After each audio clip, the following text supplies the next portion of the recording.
জমি জবরদখল আর বেআইনি কার্যকলাপ যে এখন আর আইন কানুনের তোয়াক্কা করছে না তার জ্বলন্ত উদাহরণ হচ্ছে একসময়ের বামভক্ত আর বর্তমানে রামভক্ত হিসেবে পরিচিত ত্রিপুরা সরকারের ক্রীড়া ও যুব কল্যাণ দপ্তরের শারীরিক শিক্ষক গৌতম দেববর্মা।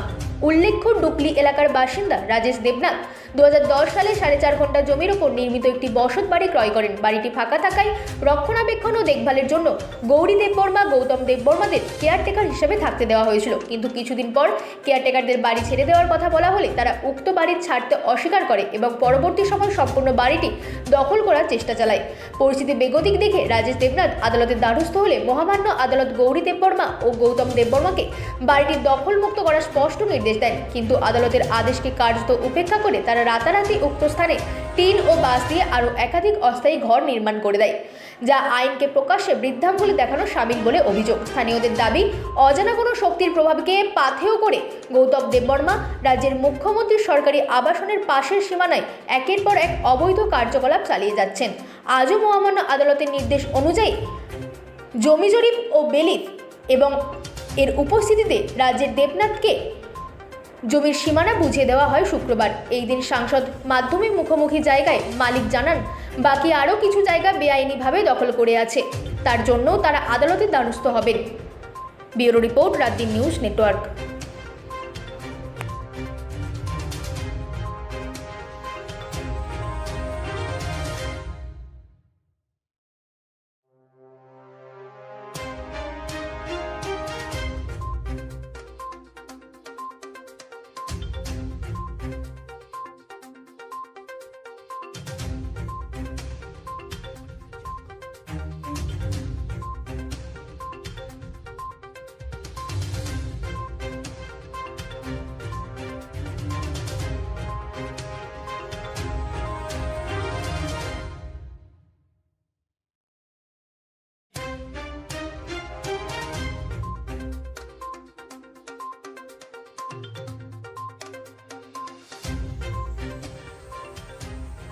আসলে আজকের ব্যাপারটা হইতেছে এমন যে 2010 সালে আমার এই জেঠতুতো ভাই রাজেশ দেবনাথ, তো ও একটা জায়গা কিনছে।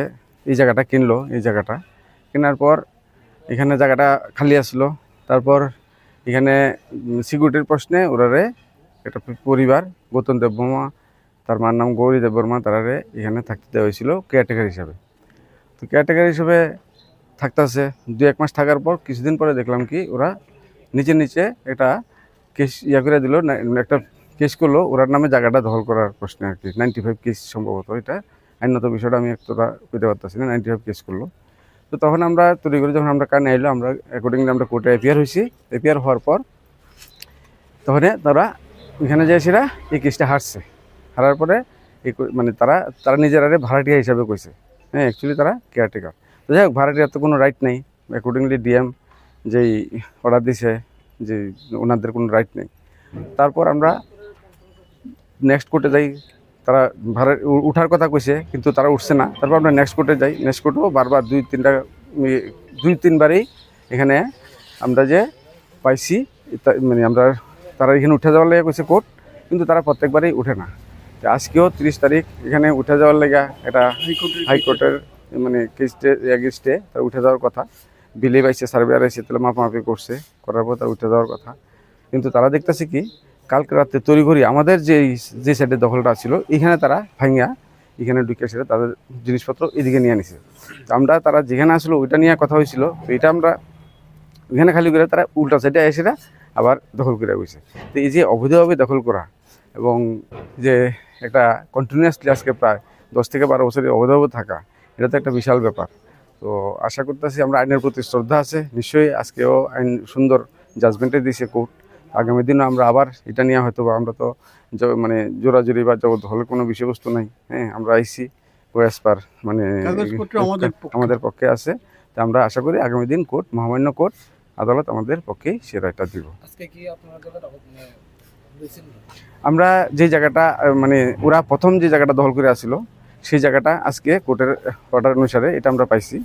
তারপরে যে আমরা অ্যাকচুয়ালি আমরা যেখানে আসছিলাম ওইখানে তো আমরা থাকতাম না, মানে কয়েকদিন আমরা মানে মাঝে মধ্যে থাকতাম। এর মধ্যে তালা ছিল, তো এই তালা ভেঙে সেটা কালকে রাত্রেবেলা এখানে ফার্নিচার ভেঙে এখানে আছে তারা 5-6 বছর 7 বছর ধরে আছে আর কি।